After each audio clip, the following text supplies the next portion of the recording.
Hello' ৰাইজ, স্বাগতম জনাইছোঁ মোৰ অন্যতে মিনি ব্লগলৈ। এতিয়া গৈ আছোঁ কাকপথাৰ টাউনলৈ।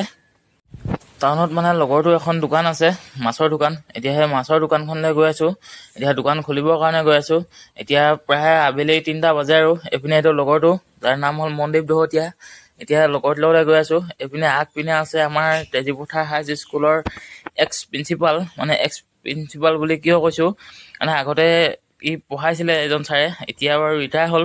এইপিনে কাকপথাৰ আৰক্ষী থানাৰ সন্মুখেদি গৈ এখন দোকানখন। এইপিনে আছে গন্ধগুৰি তিনিআলিটো। কাকপথাৰ টাউনখন সম্পূৰ্ণ পাৰ হৈ সেই গন্ধগুৰি তিনিআলিটো পায়। তাৰ অপজিট ছাইডত আছে মেইলটোৰ সন্মুখতে থকা এইখনে দোকানখন। এতিয়া আহি মেলি দোকানখন খুলি লৈছোঁ। এতিয়া আজি দোকানত আছে চেঙা, গৰৈ, শিঙি, কুচিয়া এইবিলাকে আছে। মানে চালানী মাছ নাথাকে, যি থাকে চব লোকেল মাছে থাকে। যদি কাৰোবাক যদি লাগে কাকপথাৰ ওচৰে পাঁজৰে হ'লে কমেণ্ট কৰিব, নহ'লে মোক DM কৰিব, মই দিবলৈ চেষ্টা কৰিম।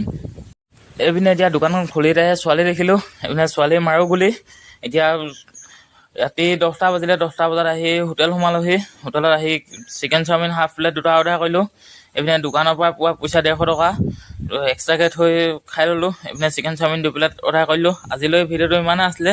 যদি ভিডিঅ'টো ভাল লাগে লাইক কৰি দিব।